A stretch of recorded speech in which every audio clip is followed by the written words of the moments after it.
What's happening, Soul Surfer? Welcome to Get Stoked TV. I'm your host, Tim McCauley. Today we're going to talk about two things. The first is the and then visualization technique, and secondly, we're going to talk about why minor setbacks often feel like major derailments. This episode of Get Stoked TV comes to you because of an email sent to me by a reader. Andrea in San Diego writes, I have a suggestion for an episode.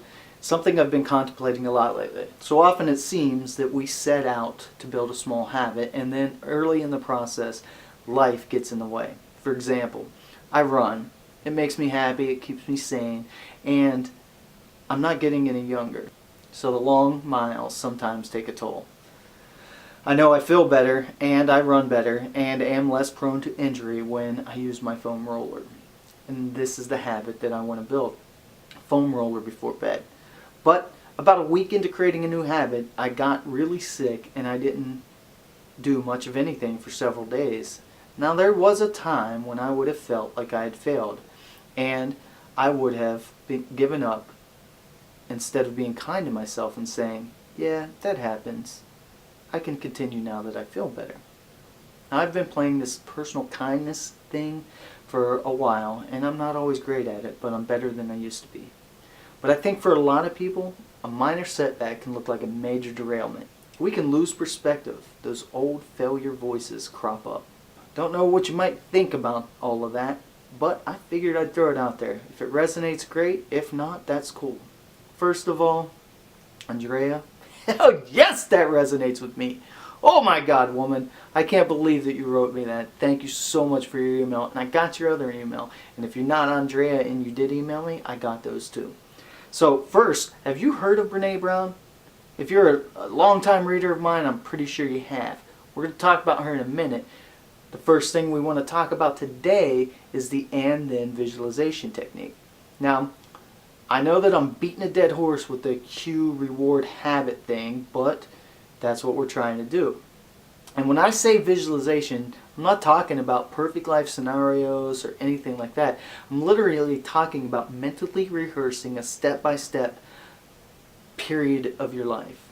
In this case, going to bed. Now we've got a cue, a reward, and a routine. And you can either choose a cue that is a before cue or an after cue, and in Andrea's case, she chose a before cue, before going to bed.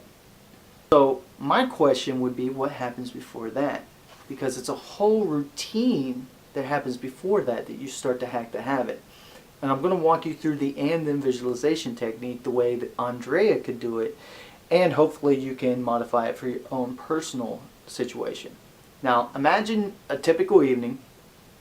You get a cue, maybe the clock or a TV show's ending or something, cues that it's time for bed, and you get up. Now that's your cue, and then you have a routine. Maybe you straighten up, you adjust the thermostat, you walk upstairs, you go brush your teeth, go to the bathroom. I'll wait. Okay, you get out of the bathroom and you walk over.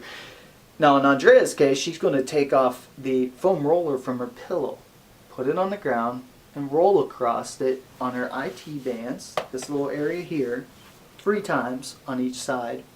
She's going to get up, she's going to take her reward, which is to lay down in bed, feeling youthful, relaxed, and calm so that she gets a good night's sleep. Now did you see what I did there?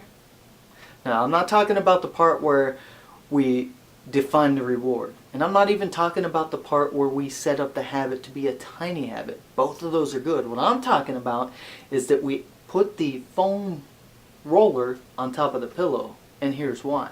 Because if Andrea wants to get to bed, she's either going to sleep on the foam roller or she's going to get it and take it off of the bed. And at that moment, she has to make a conscious decision if she wants to keep this habit. And there you go. Now to help you out with this, practice that and then maybe 4 or 5 times, and just quickly. But practice to notice the feelings.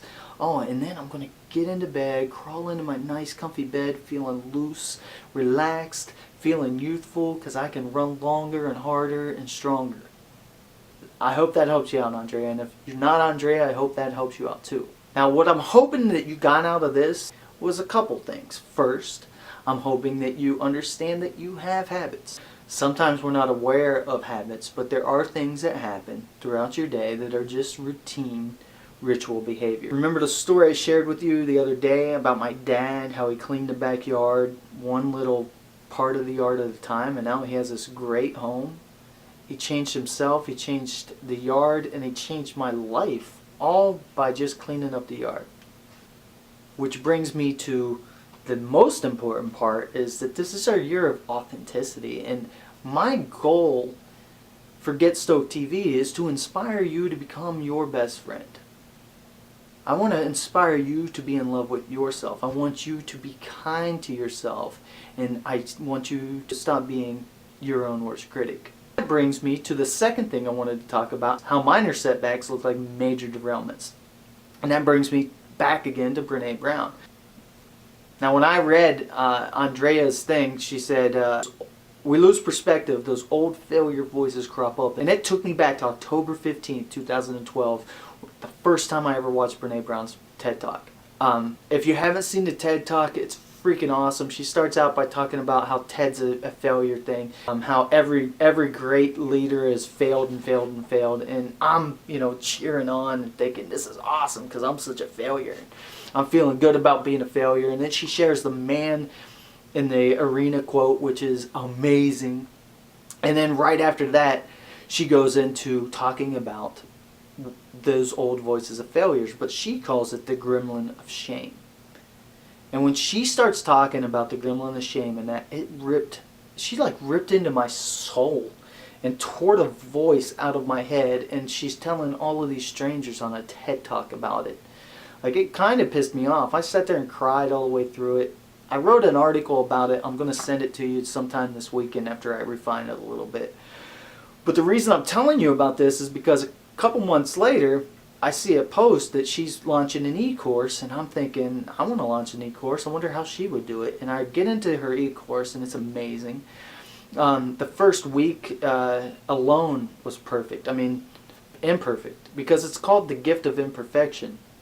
And she has you give yourself permission in the journal, and she teaches you all about journaling and why you do it. I only made it to week 3 because I was going through a major life transition and moving to Virginia, and I kind of fell off. I went back to get caught up, and I had some time here, but I don't have access to it. It was a live thing. The second part of the e-course starts in like 2 months. I'm going to link below, and I'm going to suggest that if you want this to be your year of authenticity, that you might want to get involved with it.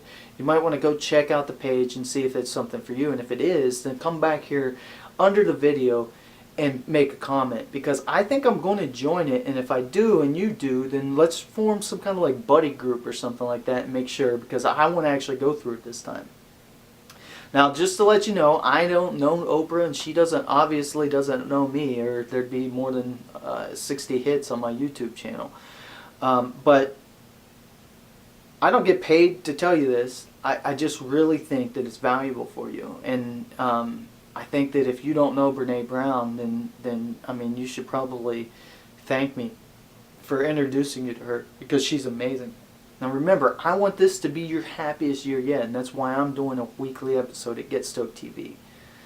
Alright, Soul Surfers, thank you for tuning in to this episode. Now if you're not on the list, get on the list. When you sign up, I'll share with you those 2 stories that I just talked about. The time that I saw the Brené Brown episode, and my dad doing yard work changed my life. I want to thank you for joining me for this episode of Get Stoked TV. I'm your host, not your guru, Tim McCauley.